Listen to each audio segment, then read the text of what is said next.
আসসালামু আলাইকুম সবাইকে। আমার শাশুড়ি মা বলতেন যে আমরা সিজনে টাটকা মাছ দিয়ে এই তরকারিটা খেতে অসম্ভব মজা লাগে। তো আমার শাশুড়ি মায়ের রেসিপিটি আজকে আপনাদেরকে তৈরি করে দেখাবো। প্রথমে আমড়ার খোসা সহ আমড়াগুলোকে চিকন করে কেটে নিয়েছি, আর কেটে নেওয়ার পর এখানে টাটকা মাছ দিয়ে তরকারিটা রান্না করব। তো টাটকা মাছ বলতে এখানে বাটা মাছ নিয়েছি। তো মাছের মধ্যে যে আগে থেকে চিকন করে কাটা আমড়াটা নিয়েছি, নেওয়ার পর হলুদ গুঁড়া দিয়ে দিচ্ছি পরিমাণ মতো, মরিচ গুঁড়াটা অ্যাড করছি পরিমাণ মতো, দিয়ে দিব লবণ, আদা রসুন বাটাটা দিয়ে দেবো এখানে। আর এই রান্নায় অবশ্যই আদা রসুন বাটাটা ব্যবহার করতে হবে পরিমাণ মতো। এখানে দিয়ে দিব তেল, পরিমাণ বলতে সামান্য একটু এখানে তেল অ্যাড করব। তো তেলটা দিয়ে দেওয়ার পর খুব ভালো করে সবগুলো উপকরণ একটু মাখিয়ে নিতে হবে। আমার শাশুড়ি মা বলতেন যে আমড়ার খোসা ছাড়া যদি তরকারিটা রান্না করা হয় তাহলে খেতে ভালো লাগে না, মিষ্টি মিষ্টি লাগে। আর যদি খুব সহ এই আমড়া তরকারিটা রান্না করা হয় তাহলে কিন্তু খেতে একটু টকটক হয়, খেতে অনেকটা বেশি ভালো লাগে। আর এই তরকারিটা কিন্তু অবশ্যই টাটকা মাছ দিয়ে রান্না করতে হবে। তো কড়াইতে দিয়ে দিচ্ছি পরিমাণ মতো রান্নার তেল, আর তেলটা যখন গরম হয়ে এসেছে ওই পর্যায়ে এখানে একটি একটি করে মাছ দিয়ে দেব। আর এই মাছগুলো কিন্তু আমি মুচমুচে করে ভাজবো না, একটু হালকাভাবে ভেজে নেব। তো সবগুলো মাছ দিয়ে দেওয়ার পর যখন এক পাট হয়ে যাবে ভাজা, তো ওই পর্যায়ে মাছগুলোকে উল্টিয়ে দিব। আর মাছগুলোকে উল্টিয়ে দেওয়ার পর আপনারা দেখতেই পাচ্ছেন যে মাছগুলো কিন্তু কালারটা অনেক সুন্দর এসেছে। তো এভাবে করে উল্টিয়ে পাল্টে সবগুলো মাছই ভেজে নেব।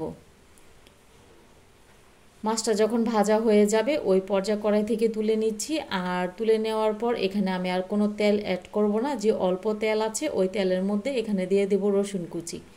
এ রান্নায় কিন্তু বেশি একটা তেল ব্যবহার করতে হয় না, তাই এখানে আমি আর তেল দিলাম না, এই এতটুকু তেল দিয়ে রান্নাটা করব।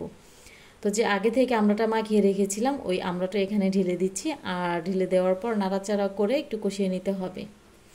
যে কোনো রান্না একটু ভালো করে কষিয়ে রান্না করে রান্নার স্বাদ কিন্তু অনেক বেড়ে যায়। আর খুব ভালো করে কষিয়ে নিয়েছি, আপনারা দেখতেই পাচ্ছেন যে কতটা ভালো করে কষানো হয়ে গেছে। তো ওই পর্যায়ে এখানে মাছগুলো অ্যাড করব। তো মাছগুলো দিয়ে দেওয়ার পর এখানে আবার একটু নাড়াচাড়া করে নিতে হবে, নাড়াচাড়া করে মাছ এবং আমড়ার সাথে একটু ভালো করে মিশিয়ে নিতে হবে। কোন কোন অঞ্চলে এই তরকারিটা খাওয়া হয় আমার জানা নেই, তবে আমার শাশুড়ি মারা আগের মানুষ, আর আগের মানুষরা কিন্তু এই তরকারিটা অনেক বেশি পছন্দ করতেন। এখানে অ্যাড করেছি পরিমাণ মতো পানি। পানিটা দিয়ে দেওয়ার পর আবারও একটু ভালো করে আলতোভাবে নাড়াচাড়া করে নিতে হবে।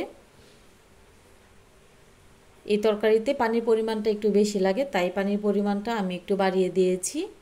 একটা পর্যায়ে যখন এরকম বলক চলে আসবে ওই পর্যায়ে আবারও একটু মাছগুলোকে নাড়াচাড়া করে নিতে হবে।